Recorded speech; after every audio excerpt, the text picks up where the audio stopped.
Hello മുത്തുമണികളെ, ഞാൻ കുറച്ച് കാര്യങ്ങൾ പറയാനാണ് വന്നത്. എന്നും കാര്യങ്ങൾ പറയാൻ തന്നെയാണ് വരുന്നത്. അപ്പോൾ ഇന്ന് പറയാൻ വേണ്ടിയിട്ട് വരുമ്പോൾ ഒരു ഇൻട്രൊഡക്ഷൻ അതിനും വേണം എന്ന് തന്നെയാണ് എനിക്ക് തോന്നുന്നത്.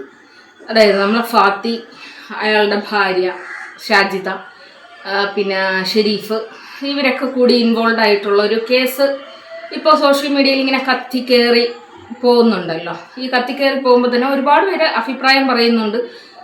ജെന്യുവിനായിട്ട് അഭിപ്രായം പറയുന്നവരുണ്ട്, ഇത് താഴ്ത്തിക്കെട്ടി അഭിപ്രായം പറയാൻ വേണ്ടി അഭിപ്രായം പറയുന്നവരുണ്ട്. എനിവേ, എന്തെങ്കിലും ആയിക്കോട്ടെ. ഇവരെ റിയാക്ഷൻ ചെയ്ത ആളുകളുടെ വീഡിയോസും ഇവരുടെ വീഡിയോസും കണ്ടതിന് ശേഷം, ഇപ്പോൾ ഷാജിദ ആയിരുന്നാലും ഷെരീഫായിരുന്നാലും ഫാത്തി ആയിരുന്നാലും ഈ സുമി എന്ന് പറയുന്ന പുള്ളിക്കാരിയുടെ ഇൻസ്റ്റാഗ്രാം പേജിൽ ഞാൻ ഫോളോ ചെയ്തിട്ടുണ്ടായിരുന്നു. 2-3 ദിവസം ഞാൻ വീഡിയോ ചെയ്യാത്തത് തന്നെ ഇവരെക്കുറിച്ച് എനിക്ക് അറിയാൻ വേണ്ടിയിട്ട് ഞാൻ കുറേ ഇവരെ ഞാൻ ഫോളോ ചെയ്ത് ഇവരുടെ ഇൻസ്റ്റാഗ്രാം പേജിലുള്ള മുഴുവൻ ഓൾമോസ്റ്റ് വീഡിയോസ് ഞാൻ കണ്ടു. അതേ കണക്ക് ഫാത്തി എന്ന് പറയുന്ന പുള്ളിക്കാരൻ്റെ നമുക്ക് അറിയാൻ പാടില്ലാത്തൊരു കാര്യത്തിനെ കുറിച്ച് നമുക്ക് ഒരിക്കലും അഭിപ്രായം പറയാൻ പറ്റില്ലല്ലോ. അപ്പോൾ അതുകൊണ്ട് തന്നെ ഈ ഫാത്തി എന്ന് പറയുന്ന പുള്ളിക്കാരൻ്റെ വീഡിയോസ് ഞാൻ മുമ്പ് കണ്ടിട്ടുണ്ട്. പക്ഷെ ഞാൻ ശ്രദ്ധിക്കാനോ അത് കണ്ടിന്യൂ ചെയ്യാനോ, നമുക്കൊരാളുടെ വീഡിയോ കാണുമ്പോഴത്തേക്കും അത് കണ്ടിന്യൂ ചെയ്യണം എന്ന് നമുക്കൊരു തോന്നലുണ്ടാവില്ല. അങ്ങനെ ഒരു തോന്നൽ എനിക്ക് ആ പുള്ളിക്കാരൻ്റെ വീഡിയോസിൽ നിന്ന് എനിക്കുണ്ടായിട്ടില്ല. ഉള്ള കാര്യം പറയാമല്ലോ. അതിന് കാരണം എന്തെന്ന് വെച്ച് കഴിഞ്ഞാൽ, സ്വന്തം ഭാര്യേനെ തന്നെ എടുത്തിട്ട് അലക്കുന്നു. അതേ കണക്ക് ഞാനൊരു ഉമ്മയാണ്, ഞാനൊരു സ്ത്രീയാണ്. അതുകൊണ്ട് തന്നെ എനിക്കൊരിക്കലും എൻ്റെ മക്കളെ വിട്ട് എനിക്കൊരു നിമിഷം പോലും എനിക്ക് മാറി നിൽക്കാൻ വേണ്ടിയിട്ട് പറ്റൂല. അങ്ങനെ മാറി നിൽക്കേണ്ടി വന്നാൽ അതൊരു മരണതുല്യമായ ഒരവസ്ഥയായിട്ടാണ് ഞാൻ കാണുന്നത്. അപ്പോൾ അതുകൊണ്ട് തന്നെ എനിക്ക് ഈ ഫാത്തി എന്ന് പറയുന്ന പുള്ളിക്കാരനോട് ഭയങ്കര ദേഷ്യവും തോന്നിയിട്ടുണ്ട്. അതുകൊണ്ട് തന്നെ ഈ പുള്ളിക്കാരൻ്റെ വീഡിയോസ് കണ്ടിന്യൂ ചെയ്ത് ഞാൻ കാണാൻ വേണ്ടിയിട്ട് തയ്യാറായിട്ടില്ല. ഈ പുള്ളിക്കാരൻ്റെ ഭാര്യ എന്ന് പറയുന്ന ആ പുള്ളിക്കാരിയുടെ പേര് സുമിയാന്നുള്ളത് കൂടി ഞാൻ ഇപ്പോഴാണ് അറിയുന്നത് കേട്ടോ. ഈ പുള്ളിക്കാരിക്ക് ഒരു ഇൻസ്റ്റാഗ്രാം പേജ് ഉണ്ട് എന്നുള്ളതിനെ കുറിച്ചൊന്നും എനിക്കറിയാൻ പാടില്ലായിരുന്നു. പിന്നീട് ഞാനിത് വേറെ 2-3 പേരെടുത്ത് ഈ ഒരു വിഷയം സംസാരിച്ചപ്പോൾ അവർ റെഗുലർ വാച്ച് ചെയ്യുന്ന ആൾക്കാരായതുകൊണ്ട് തന്നെ അവർ കുറച്ചധികം കാര്യങ്ങൾ ഈ 2 പേരെ കുറിച്ചും പറഞ്ഞു തന്നിട്ടുണ്ടായിരുന്നു. അപ്പോൾ ഇത് വെച്ചിട്ട് നമ്മളിപ്പോൾ ഒരു വായിക്കാത്ത പുസ്തകം അതിനെക്കുറിച്ച് മറ്റൊരാൾ പറയുമ്പോൾ നമുക്ക് എന്ത് തോന്നും? ആ പുസ്തകം ഒന്ന് വായിച്ച് നോക്കണം എന്ന് തോന്നും. അതേ ഒരു ഫീല് എനിക്ക് ഈ ഫാത്തിയുടെയും ഇവരുടെ ഫാമിലി ലൈഫിൽ എനിക്ക് തോന്നി. അത് അഭിപ്രായം പറയാൻ വേണ്ടിയിട്ടല്ല ഇവരെ ഞാൻ ഫോളോ ചെയ്തത്, ഇവരുടെ വീഡിയോസ് ഞാൻ കണ്ടത്. ഒരിക്കലും ഇങ്ങനെ ഒരു അഭിപ്രായവുമായിട്ട് ഇങ്ങനെ രംഗത്ത് വരണമെന്ന് ഞാൻ ചിന്തിച്ചിട്ട് പോലുമില്ല.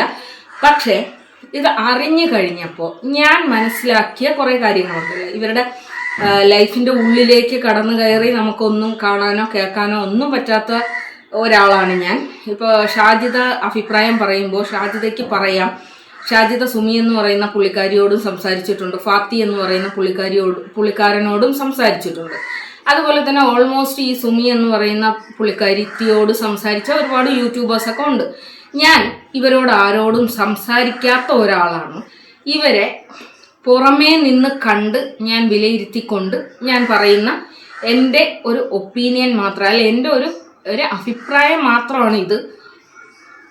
സംഭവം എന്താണ് എന്ന് വെച്ച് കഴിഞ്ഞാൽ, ഈ ഫാത്തി എന്ന് പറയുന്ന പുള്ളിക്കാരൻ്റെ ഈ ലേറ്റസ്റ്റ് ആയിട്ടുള്ള കുറച്ചധികം വീഡിയോസ് ഞാൻ കണ്ടു. ഷാജിദയുടെയും ഫാത്തിയെ അനുകൂലിച്ചുകൊണ്ട് ഷാജിദ ചെയ്യുന്ന കുറച്ച് വീഡിയോസ് ഞാൻ കണ്ടു. അതുപോലെ തന്നെ പിന്നെ ഷെരീഫിൻ്റെ ഈ ഫാത്തിയുമായിട്ട് ഫൈറ്റ് ഉണ്ടാകാനുണ്ടായ റീസൺ, ഫൈറ്റ് മീൻസ് ഇവർ തമ്മിലുള്ള ഒരു സ്വരച്ചേർച്ച ഉണ്ടായ റീസൺ എന്താണ് എന്നുള്ളതിൻ്റെ ഒരു ഫസ്റ്റ് സ്റ്റേജ് അത് ഞാൻ അന്വേഷിച്ചു. ആ വീഡിയോ ഞാൻ കണ്ടു.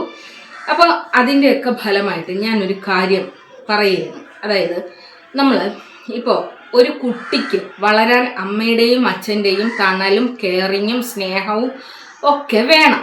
പക്ഷെ ആ ഒരു കുടുംബത്തിൽ കുട്ടികൾക്ക് വളരാൻ ആവശ്യമായ ഒരു തണലും കെയറിങ്ങും സംരക്ഷണവും ഒന്നും കൊടുക്കാൻ ഇവർക്ക് 2 പേർക്കും സാധിക്കുന്നില്ല എങ്കിൽ ആ ഒരു സ്ഥലത്ത് വളരുന്ന കുട്ടികളെന്ന് പറയുന്നത് സേഫായിട്ടല്ല അവർ വളരുന്നത്.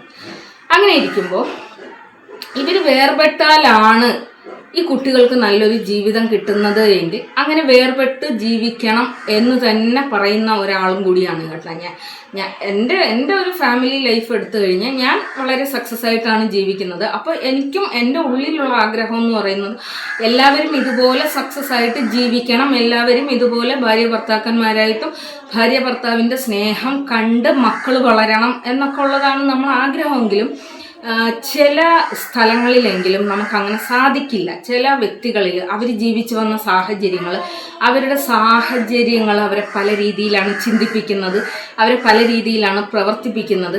അപ്പോൾ ഒരു ഘട്ടത്തിൽ ഈ ഭാര്യ ഭർത്താക്കന്മാരായിട്ട് ജീവിക്കുന്ന ആൾക്കാർക്ക് തന്നെ ഒന്നിച്ച് ജീവിക്കാൻ വേണ്ടിയിട്ട് സാധിക്കാത്ത ചില കണ്ടീഷനുകളുണ്ട്. അങ്ങനെ ഒരു കണ്ടീഷൻ നമ്മളെ ഫാത്തി എന്ന് പറയുന്ന പുള്ളിക്കാരൻ്റെ ലൈഫിൽ ഉണ്ട് എന്നാണ് ഞാൻ മനസ്സിലാക്കിയത്. അതായത് ഇവരെ ഉള്ളിൽ നിന്ന് എനിക്കറിയാൻ പാടില്ല, ഇവർ കൊണ്ടുവന്നിട്ട സോഷ്യൽ മീഡിയയിൽ കൊണ്ടുവന്നിട്ട കുറേ കാര്യങ്ങൾ വെച്ചിട്ടാണ് ഞാനിത് പറയുന്നത്. അതായത് ഫാത്തിയുടെ വൈഫ് നാട്ടിലാണ് ഉള്ളത്.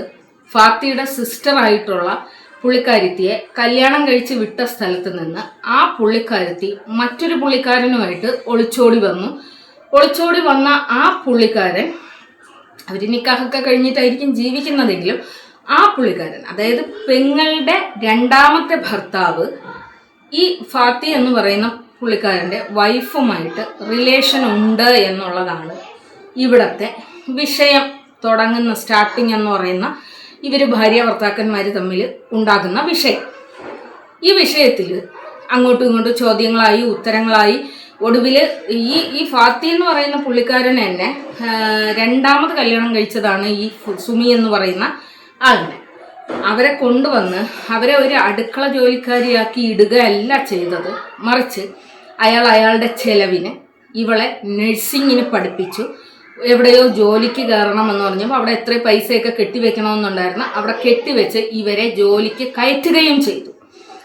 അവിടെ നിന്ന് പിന്നീട് ഇവർ മൂന്ന് മക്കളെ പ്രസവിച്ചു. അത് കഴിഞ്ഞ് ഈ മൂന്നാമത്തെ കുഞ്ഞ്, മുല കുടിക്കുന്ന പ്രായമുള്ള ഒരു കുഞ്ഞ് ഉള്ള സമയത്ത് നടന്ന ചില ഇൻസിഡൻറ്റിനെ കുറിച്ച് ഈ മക്കൾ പറയുന്നുണ്ട്. മക്കൾ എപ്പോഴാണ് പറയുന്നതെന്നറിയാമോ? ഈ ഉപ്പ ഇവരെ ഗൾഫിലേക്ക് കൊണ്ടുപോയി കഴിഞ്ഞിട്ടാണ് ഈ മക്കൾ ഫാത്തിയുടെ അടുത്ത് ഈ കാര്യങ്ങൾ പറയുന്നത്. പക്ഷെ അതിനു മുമ്പ് ഈ മക്കളെയും ഭാര്യയെയും ഫാത്തി ഗൾഫിലേക്ക് കൊണ്ടുപോകാൻ വേണ്ടിയിട്ട് ഉള്ള കാര്യങ്ങൾ ചെയ്തിട്ടുണ്ടായിരുന്നു. മക്കളെയും ഭാര്യയെയും ഗൾഫിലേക്ക് കൊണ്ടുപോകാൻ വേണ്ടിയിട്ട് ശ്രമിച്ച് അവിടെ നിന്നാണ് പുള്ളിക്കാരത്തി ഗൾഫിലേക്ക് പോകുന്നില്ല എന്നുള്ള ഒരു കണ്ടീഷനിലാണ് ഈ കുട്ടികളെയും കൊണ്ട് ഫാത്തി ഗൾഫിലേക്ക് എത്തുന്നത്. അവിടെ വെച്ച് ആ മക്കൾ സംസാരിക്കുന്ന കാര്യത്തെക്കുറിച്ചാണ് ഇപ്പോൾ റിയാക്ഷൻ വീഡിയോസിലുള്ള ആളുകളെല്ലാം സംസാരിക്കുന്ന ഒരു കാര്യം. ഞാനൊരു കാര്യം പറയട്ടെ. ഞാൻ 6 മക്കളെ വളർത്തുന്ന ഒരു പാരൻ്റാണ്. അതിൽ നിന്ന് ഞാനൊരു സത്യസന്ധമായ ഒരു കാര്യം പറയാം. കുട്ടികളെ പറഞ്ഞു പഠിപ്പിച്ചാലും ഒരിക്കലും കുട്ടികൾക്ക് ഇത്രയും ഫ്ലുവൻ്റായിട്ട് ഈ ഒരു വിഷയത്തിനെ കുറിച്ച് പറയാനായിട്ട് ഒരു ക്യാമറയ്ക്ക് മുന്നിൽ ആ കുട്ടികൾ അറിയുന്നുണ്ടോ, ആ ക്യാമറ എടുക്കുന്നത് അറിയുന്നുണ്ടോ എന്ന് എനിക്കറിയാൻ പാടില്ല. പക്ഷേ ആ കൊച്ചു മോൾക്ക് അന്ന് വയസ്സ്, എനിക്ക് തോന്നുന്നു എത്ര വയസ്സുണ്ടാകുമെന്നോ, എത്ര നമ്മൾ പറഞ്ഞ് പഠിപ്പിച്ചാലും ഇതുപോലെ ഒരു വിഷയം ഇത്രയും ഫ്ലുവൻ്റായിട്ട് അവർക്ക് പറയാൻ കഴിയില്ല എന്നുള്ളത് ഞാൻ ആണായിട്ട് പറയുന്നു. ഞാൻ 6 കുട്ടികളെ വളർത്തുന്ന ഒരു പാരൻ്റാണ്. നമ്മൾ മക്കളെടുത്ത് ഒരു കാര്യം പറഞ്ഞു കഴിഞ്ഞ് 5 മിനിറ്റ് കഴിഞ്ഞ് ഞാൻ എന്നെ റീൽസ് എടുക്കാൻ എൻ്റെ മക്കളെടുത്ത് പറയും. എൻ്റെ മക്കൾ റീൽസ് എടുക്കാൻ വേണ്ടിയിട്ട് ആ റീൽസ് തന്നെ 2-3 ദിവസം ഇരുന്ന് പഠിച്ചിട്ടാണ് അത് ചെയ്യുന്നത്. പക്ഷെ അപ്പോഴും ആ ചെയ്തു വരുമ്പോൾ അവർക്ക് മിസ്റ്റേക്ക് വരാറുണ്ട്. പക്ഷെ ആ കുട്ടികൾ, ആ കൊച്ചു മോളും ഈ മോനുമൊക്കെ പറയുന്ന ഒരു കാര്യമുണ്ട്. അതായത് കാക്കുപ്പച്ചി, കാക്കയും ഉപ്പച്ചി അങ്ങനെ എന്തോ ആണ് വിളിക്കുന്നതെന്ന് തോന്നുന്നത്. ഈ കാക്കുപ്പച്ചി എന്ന് പറഞ്ഞാൽ പെങ്ങളുടെ ഭർത്താവാണ്, രണ്ടാമത്തെ ഭർത്താവിൻ്റെ കാര്യമാണ് പറയുന്നത്. പുള്ളിക്കാരൻ ഇവരുടെ വീട്ടിലേക്ക് വരും, ഈ കുട്ടികളെ അടിക്കും. ഞാനൊരു കാര്യം പറയട്ടെ, ഞാൻ എൻ്റെ മക്കളെ അടിക്കാറുണ്ട്, പഠിക്കാത്തതിന് അടിക്കാറുണ്ട്, ഭക്ഷണം താഴെ ഇടുന്നതിന് അടിക്കാറുണ്ട്, പിന്നെ ഈ സ്കൂള് വിട്ട് വന്നിട്ട് ഡ്രസ്സുകൾ ഊരി നിലത്തോട്ട് വലിച്ചു വാരി ഇടുന്നതിന് ഞാൻ അടിക്കാറുണ്ട്. പക്ഷെ ഇതേ സംഭവത്തിന് എൻ്റെ ഭർത്താവ് എന്ന് പറഞ്ഞാൽ അവരുടെ ഒറിജിനൽ ഉപ്പയാണ്. അവരെ ജനിപ്പിച്ച മനുഷ്യനാണ്. അവരെ ജനിപ്പിച്ച ആ മനുഷ്യൻ എൻ്റെ മക്കളോട് ഇതേ സംഭവം പറഞ്ഞിട്ട് ലഹളയുണ്ടാക്കിയാൽ ഞാൻ സമ്മതിക്കൂലടെ. ഞാൻ സമ്മതിക്കില്ല. ഞാൻ അതിൻ്റെ നടുക്ക് കയറി നിന്നിട്ട് ഞാൻ എടുത്തു വയ്ക്കും. അല്ലെങ്കിൽ ഞാൻ അവർക്കത് വഴക്ക് കിട്ടാതിരിക്കാൻ വേണ്ടിയിട്ട് ഞാൻ ചെയ്യും. ഞാൻ എങ്ങനെയാണ് അറബി പഠിച്ചത് എന്ന് നിങ്ങൾക്കറിയാമോ? എൻ്റെ മക്കളെന്നും മദ്രസയിൽ നിന്ന് വരുമ്പോൾ കരഞ്ഞിട്ടാണ് വരുന്നത്. എന്തെന്ന് ചോദിച്ചു കഴിഞ്ഞാൽ ഉസ്താദ് അടിച്ചതെന്ന് പറയും. അധ്യാപകരുടെ അടി എന്ന് പറയുന്നത് സ്വർഗത്തിലേക്കുള്ള വഴി എന്നാണ് നമ്മളൊക്കെ പറയുന്നത്. ഗുരുക്കന്മാരുടെ അടി എന്ന് പറയുന്നത് സ്വർഗത്തിലേക്കുള്ള വഴിയാണ്. പക്ഷേ ഞാൻ അവിടെ തീരുമാനം എടുത്തത് എന്താണെന്നറിയാമോ? ഇനി മുതൽ എൻ്റെ മക്കളെ അടിക്കാൻ ഉസ്താദിനൊരു കാരണം ഞാൻ ഇട്ടുകൊടുക്കില്ല. ഞാൻ കുത്തിയിരുന്ന് പഠിച്ചടേ അറബി. ഞാൻ ഇരുന്ന് പഠിച്ച്, ഞാൻ യൂട്യൂബുകളിൽ സെർച്ച് ചെയ്ത് അക്ഷരങ്ങൾ പഠിച്ച് അത് കൂട്ടിച്ചേർത്ത് വായിക്കാൻ പഠിച്ച് എൻ്റെ മക്കളെ കൊണ്ടത് വായിപ്പിച്ച് ഖുറാൻ ഓതിപ്പിച്ച് ഞാൻ വിടുമായിരുന്നു. അന്ന് തൊട്ട് എൻ്റെ മക്കൾക്ക് ഉസ്താദിൻ്റെ കയ്യിൽ നിന്ന് അടി കിട്ടൂലായിരുന്നു. ഞാൻ സമ്മതിക്കൂല. ഞാൻ ജീവിച്ചിരിക്കുന്നിടത്തോളം കാലം എൻ്റെ മക്കളെ മറ്റൊരാൾ ശിക്ഷിക്കുക എന്ന് പറയുന്നത്, അത് അവരുടെ ഉപ്പയാണെങ്കിൽ പോലും അവരുടെ അധ്യാപകരാണെങ്കിൽ പോലും ഞാൻ സമ്മതിക്കില്ല. എന്ന് പറഞ്ഞാൽ അവരുടെ അടുത്ത് പോയി ഞാൻ ലഹള ഉണ്ടാക്കൂന്നല്ല, ഞാൻ സമ്മതിക്കൂല. എന്ത് കാര്യത്തിനാണോ ഇവർക്ക് വഴക്കോ കിട്ടുന്നത് അത് ഞാൻ ഇല്ലാതാക്കും. അവർക്ക് വഴക്കോ അടിയോ കിട്ടുന്ന ആ സ്ഥലത്ത് ഞാൻ അത് തടസ്സപ്പെടുത്തും. ഞാൻ അടിക്കും എൻ്റെ മക്കളെ. വേറൊരാളെ തൊടാനോ വഴക്ക് പറയാനോ ഞാൻ സമ്മതിക്കില്ല. എൻ്റെ അമ്മ വന്നു കഴിഞ്ഞാൽ ഈ സ്വന്തം തുണികൾ മക്കൾ കഴുകുന്നില്ല എന്ന് പറഞ്ഞിട്ട് എൻ്റെ മക്കളെ വഴക്ക് പറയും. തിന്നുന്ന പ്ലേറ്റ് അവർ കഴുകുന്നില്ല എന്ന് പറഞ്ഞിട്ട് അവരെ വഴക്ക് പറയും. ഞാൻ വഴക്ക് പറയും. നിങ്ങൾ പറയണ്ട, ഞാനാണ് അവരുടെ ഉമ്മ, ഞാൻ പറയും. എന്നും എൻ്റെ ഉമ്മാൻ്റെ അടുത്ത് പോലും ഞാൻ കലഹിക്കും. എൻ്റെ മക്കളടുത്ത് നിങ്ങൾ ഉപദ്രവിക്കരുത്, അല്ലെങ്കിൽ നിങ്ങൾ വഴക്ക് പറയരുത്, നിങ്ങളത് ചെയ്യരുത്, നിങ്ങളിത് ചെയ്യരുത്. എൻ്റെ മക്കളത് എൻ്റെ മക്കളാണ്, ഞാൻ സമ്മതിക്കൂല എന്ന് പറഞ്ഞിട്ട് ഞാൻ ഇടയ്ക്ക് കയറി നിൽക്കും. അവിടെ നമ്മൾ കാണേണ്ട ഒരു കാര്യം എന്ന് പറയുന്നത്, ഈ കുട്ടികൾ പറയുന്ന ഒരു കാര്യമുണ്ട്, ഞങ്ങളെ കാക്കുപ്പച്ചി അടിക്കും, ഉമ്മച്ചി നോക്കിക്കൊണ്ട് നിൽക്കും. ഉമ്മച്ചി എന്നൊരു കാക്കുപ്പച്ചി വരുമ്പോൾ ഞങ്ങൾ ഒരു റൂമിൽ കൊണ്ടുവന്ന് പൂട്ടിയിടും. എന്നിട്ട് കാക്കുപ്പച്ചിയായിട്ട് ചെന്നിന്ന് സംസാരിക്കും. ആ പൊടിക്കുട്ടി എന്ന് പറയുന്ന അന്ന് മുല കുടിക്കുന്ന പ്രായത്തിലുള്ള കുട്ടിയാണ്. ആ കുട്ടി കതകിൽ വന്ന് കിടന്ന് അടിച്ചിട്ട് തളരുമത്രേ. ഇതൊരിക്കലും കുട്ടികളോട് പറഞ്ഞ് പഠിപ്പിച്ചാൽ കുട്ടികൾക്ക് ഇതിങ്ങനെ പറയാൻ പറ്റില്ല. ആ കുട്ടികൾ പറയുന്ന ഒരു ഫ്ലോ വെച്ചിട്ട് അവരെ ഉപ്പാൻ്റെ അടുത്ത് അവരത്രയും സ്വാതന്ത്ര്യത്തോടുകൂടി അവരനുഭവിച്ച വേദനയെക്കുറിച്ചാണ് അവിടെ പറയുന്നത്. അത് റിയാക്ഷൻ ചാനലുകാരെടുത്തോണ്ട് വന്ന് കുട്ടികൾക്ക് എന്ത് അവിഹിതം, കുട്ടികൾക്ക് എന്ത് അറിഞ്ഞിട്ടാണ് കുട്ടികൾ ഇത് പറയുന്നത് എന്ന് പറഞ്ഞ് നിങ്ങൾ നിസ്സാരമായിട്ട് തള്ളുന്നതിനെ എനിക്കൊരിക്കലും അംഗീകരിക്കാൻ പറ്റുന്നില്ല. ഒരു വീട്ടിലൊരു വിഷയം വന്നു കഴിഞ്ഞാൽ, ഒരു പോലീസ് കേസ് വന്നു കഴിഞ്ഞാൽ, ആ പോലീസ് ആദ്യം വന്നിട്ട് അവിടെ പ്രായപൂർത്തിയായ ആളുകളോടല്ലടോ ചോദിക്കുന്നത്, അവിടെ ഏതെങ്കിലും കുട്ടികളുണ്ടോ എന്ന് നോക്കും. എന്നിട്ട് കുട്ടികളെ വിളിക്കും, മോനെ ഇവിടെ എന്താണ് സംഭവം നടന്നത്. കുട്ടികൾ നടന്നതുപോലെ പറയൂടെ. കാരണം എന്താണെന്നറിയാമോ? അവരുടെ മനസ്സിൽ കളങ്കമില്ല, അവരുടെ മനസ്സിൽ കളവ് പറയാൻ അറിഞ്ഞുകൂടാ. അവർ കണ്ട കാര്യം കണ്ടതുപോലെ പറയും. നിങ്ങളൊന്ന് ശ്രദ്ധിച്ചാൽ മതി. എവിടെയെങ്കിലും എന്തെങ്കിലും ഒരു വിഷയം നടന്നു കഴിഞ്ഞാൽ, ആ വീട്ടിൽ ഒരു പോലീസ് എത്തിക്കഴിഞ്ഞാൽ, പോലീസുകാർ ഒരു എൻക്വയറിക്ക് എത്തിക്കഴിഞ്ഞാൽ, ആ എല്ലാവരും വിളിച്ച് ചോദിക്കുന്നതിൻ്റെ ഇടയിൽ ആ വീട്ടിലുള്ള ഒരു കുട്ടിയോടുകൂടി ഈ കാര്യം ചോദിച്ചിരിക്കും. അതെന്തുകൊണ്ടാണെന്നറിയാമോ? അവർ സത്യം മാത്രമേ പറയൂ. ആ കുട്ടികൾ പറഞ്ഞെടുത്ത് ഒരു കളവ് എനിക്ക് ഫീൽ ചെയ്യാൻ ഒരു അമ്മ എന്നുള്ള നിലയിൽ എനിക്ക് ഫീൽ ചെയ്തിട്ടില്ല. ഇനി വേറൊരു കാര്യം പറയാനുള്ളതെന്ന് പറഞ്ഞു കഴിഞ്ഞാൽ, കുട്ടികൾ ഒന്നുകിൽ ഉപ്പാൻ്റെ കൂടെ ജീവിക്കണം, അല്ലെങ്കിൽ ഉമ്മാൻ്റെ കൂടെ ജീവിക്കണം. ഉമ്മാൻ്റെ കൂടെ തന്നെ ജീവിക്കാവൂ എന്ന് നമുക്ക് വാശി പിടിക്കാനൊന്നുമില്ല. കാരണം ഉപ്പയും ഉമ്മയും ഉണ്ടായത് കൊണ്ടാണല്ലോ കുട്ടികളുണ്ടായത്. ഒന്നുകിൽ ഉമ്മാൻ്റെ കൂടെ ജീവിക്കുക, അല്ലെങ്കിൽ ഉപ്പാൻ്റെ കൂടെ ജീവിക്കുക. ഇവർക്ക് രണ്ടുപേർക്കും കുട്ടികളെ നോക്കാൻ സാധിക്കില്ല, എനിക്ക് വളർത്താൻ സാധിക്കില്ല എന്ന് പറയുന്ന അവിടെയാണ് പിന്നെ മറ്റാരെങ്കിലും ആ സംരക്ഷണം ഏറ്റെടുക്കുക എന്നുള്ളത്. ഇവിടെ ഈ ഫാത്തി എന്ന് പറയുന്ന പുള്ളിക്കാരൻ ആ കുഞ്ഞുങ്ങളെ വളരെ നന്നായിട്ട് നോക്കുന്നതാണ് നമ്മൾ കാണുന്നത്. അപ്പോൾ എല്ലാവരും പറയുന്ന ഒരു കാര്യമുണ്ട്, ക്യാമറയ്ക്ക് മുന്നിൽ അവർ കൊണ്ടുവന്ന് ഇങ്ങനെ കാണിക്കുന്നു എന്ന് പറയുന്നുണ്ട്. ഇവിടെ ക്യാമറയ്ക്ക് മുന്നിലായാലും അത് കാണിക്കാൻ വേണ്ടിയിട്ട് എടുക്കുന്ന ഒരു എഫേർട്ടുണ്ട്. നമ്മളിപ്പോൾ നമ്മളെ മക്കളെ ആയിരുന്നാലും ആ ക്യാമറയ്ക്ക് മുന്നിൽ ആ ഒരു തരത്തിൽ ആ കുട്ടികളെ വഴക്കി എടുക്കണമെങ്കിൽ ഒരു ടൈമുണ്ട്. ആ ടൈം അത്രയും എടുത്തിട്ടായിരിക്കുമല്ലോ ആ പുള്ളിക്കാരൻ ആ കുട്ടികളെ അവിടെ കൊണ്ടുവന്നിരുത്തി ആ ഒരു വീഡിയോ എടുക്കുന്നത്. പക്ഷെ ആ വീഡിയോകൾ കാണുമ്പോൾ മണിക്കൂർ കണക്കിന് ട്രെയിനിങ് കൊടുത്ത് അവിടെ ഇരുത്തി പറയിപ്പിക്കുന്നതായിട്ട് നിങ്ങൾക്കാർക്കെങ്കിലും ഫീൽ ചെയ്യുന്നുണ്ടോ? എനിക്ക് ഫീൽ ചെയ്യുന്നില്ല. കാരണം മക്കളെ വളർത്തുന്ന ഒരു പാരന്റ് എന്നുള്ള നിലയിൽ ഒരിക്കലും പറ്റൂല അത്രയും സമയമെടുത്ത് ഇവിടെ കൊണ്ടുവന്നിരുത്തി ഇത്തരത്തിലൊരു റീല് ചെയ്യിപ്പിക്കാൻ വേണ്ടിയിട്ട് പറ്റുമെന്ന് തോന്നുന്നില്ല.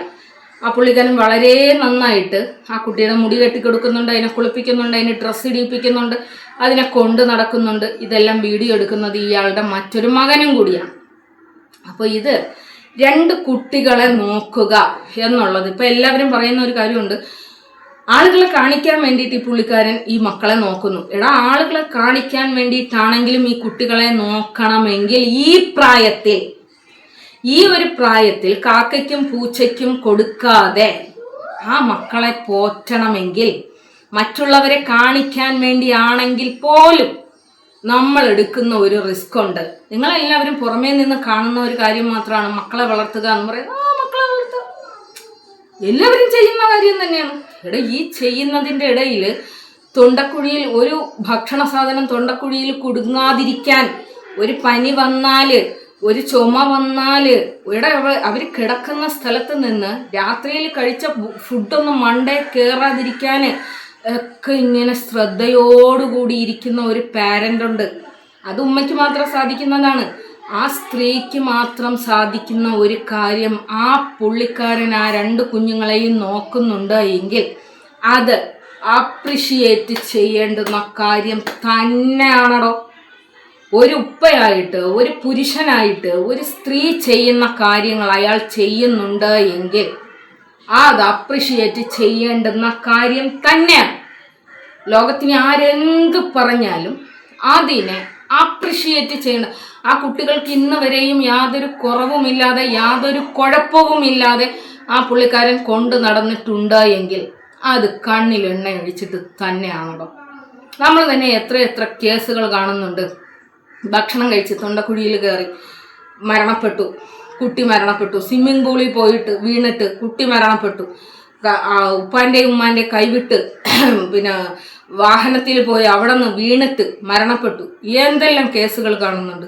ആ കുട്ടികൾ ഇന്നും അതിൻ്റെ ഉപ്പാൻ്റെ കൂടെ യാതൊരു പോറലും ഇല്ലാതെ ജീവിക്കുന്നുണ്ട് എങ്കിൽ അത് അയാൾ അഭിനന്ദനം അർഹിക്കുന്ന ഒരു കാര്യം തന്നെയാണ്. പിന്നെ അയാളുടെ മക്കളെയാണ് വീഡിയോ എടുക്കുന്നത്. അയാളുടെ മക്കളെ പോറ്റുന്ന കാര്യമാണ് അയാൾ വീഡിയോ എടുക്കുന്നത്. എടുത്താലെന്ത്? ആ വീഡിയോ കൊണ്ടാണ് അയാൾ ജീവിക്കുന്നത് എന്ന് പറയുമ്പോൾ അയാളുടെ സ്വന്തം മക്കളെ അയാൾ വീഡിയോ എടുക്കുന്നു. ആ ക്യാഷ് കൊണ്ട് അയാൾ ജീവിക്കുന്നുണ്ട് എങ്കിൽ അത് ചോദ്യം ചെയ്യാൻ ഇവിടെ ആർക്കും അർഹതയുമില്ല, അവകാശവുമില്ല. അയാൾ ആ കാശ് കൊണ്ട് അയാൾ ജീവിക്കുകയാണ് ചെയ്യുന്നത്. അല്ലാതെ ആ മക്കളെ കാണിച്ചിട്ട് മറ്റുള്ളവരുടെ കയ്യിൽ നിന്ന് പണം പിടുങ്ങുന്നില്ലല്ലോ. മറ്റുള്ളവരുടെ എൻ്റെ മക്കളെ നോക്കാൻ എനിക്ക് കഴിവില്ല, എൻ്റെ മക്കൾക്ക് വേണ്ടി നിങ്ങൾ എനിക്ക് തായോ എന്ന് അയാൾ പറയുന്നില്ലല്ലോ.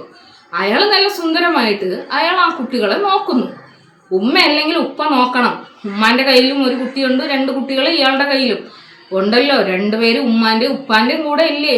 പിന്നെ ഉപ്പാൻ്റെ കയ്യിൽ ആ കുട്ടി സേഫ് അല്ല എന്ന് പറയാനും മാത്രം ആർക്കും അവകാശവും ഇല്ല, അധികാരവും ഇല്ല. ഒന്നാമത്തെ കാര്യം. 1ാമത്തെ, 2ാമത്തെ, 3ാമത്തെ കാര്യം. ഇനി മറ്റൊരു കാര്യം എന്ന് പറയുന്നത്, ഈ കാക്കു ഉപ്പച്ചി എന്ന് പറയുന്ന പുള്ളിക്കാരൻ ഒരു ക്രിമിനൽ ബാക്ക്ഗ്രൗണ്ട് ഉള്ള ഒരു ആളാണ് എന്ന് ഇവരൊക്കെ തന്നെ പറയുന്നുണ്ട്. ഇതിൻ്റെ ഒരു തെളിവായിട്ട് ഈ സുമി എന്ന് പറയുന്ന പുള്ളിക്കാരിത്തിയിൽ നെറ്റിയിൽ വെട്ടിയതായിട്ടൊരു ഭാഗമൊക്കെ കാണിക്കുന്നുണ്ട്. അപ്പോൾ സുമിക്ക് സത്യത്തിൽ സുമിയെ തന്നെ രക്ഷപ്പെടുത്താൻ വേണ്ടിയിട്ട് പറ്റുന്നില്ല. പിന്നെ എങ്ങനെ ഈ കുട്ടികളെയും കൂടി രക്ഷപ്പെടുത്താൻ വേണ്ടിയിട്ട് പറ്റും?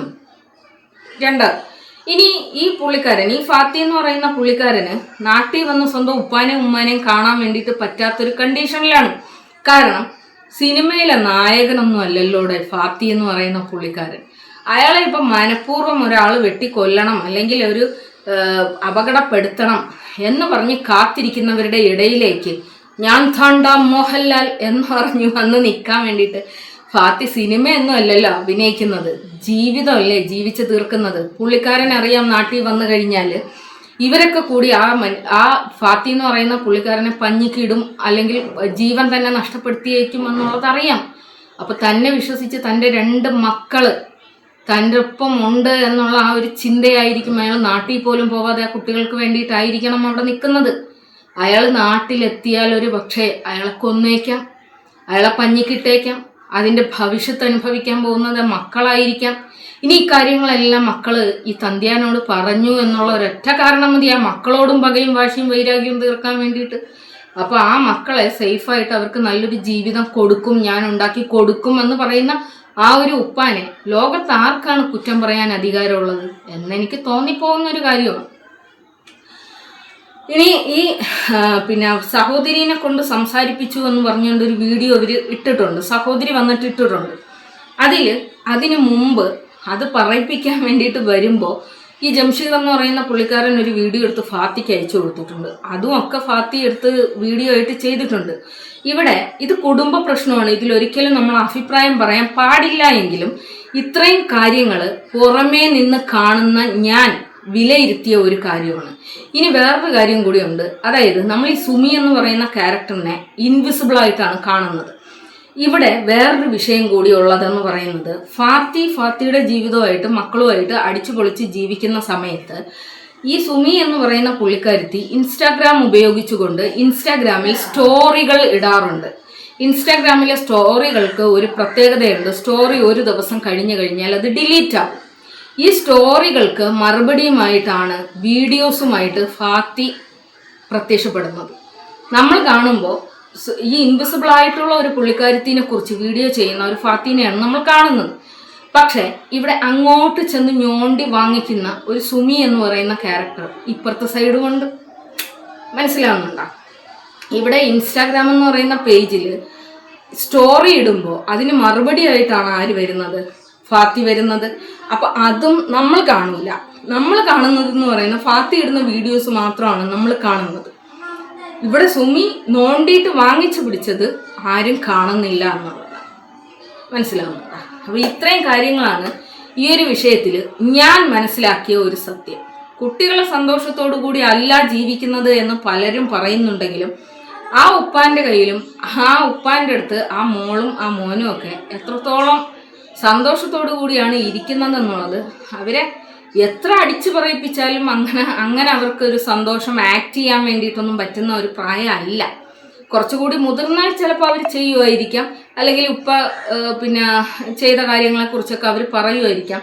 ഇനി എന്ത് തന്നെ ആയിരുന്നാലും മക്കളെ മാതാപിതാക്കളിൽ നിന്ന് അകറ്റുക എന്ന് പറയുന്നത് ഒരു നല്ല ഒരു പരിപാടിയല്ല. ഇപ്പൊ ഇവിടെ ഫാത്തി എന്ന് പറയുന്ന ഒരു പിതാവ് പറയുന്ന ഒരു കാര്യമുണ്ട്, എൻ്റെ മക്കളെ നിങ്ങൾ എന്നിൽ നിന്ന് ബലമായി തട്ടിക്കൊണ്ടു പോവുകയാണ് എങ്കിൽ അവരെ മൂക്കി പഞ്ഞി വെച്ച് ഞാൻ നിങ്ങൾക്ക് തരൂ, അല്ലാതെ മറ്റൊരാൾക്ക് തട്ടിക്കളിക്കുന്ന ബൊമ്മയായിട്ട് ഞാൻ എൻ്റെ മക്കളെ തരില്ല എന്നാണ് ആ പുള്ളിക്കാരൻ പറയുന്നത്.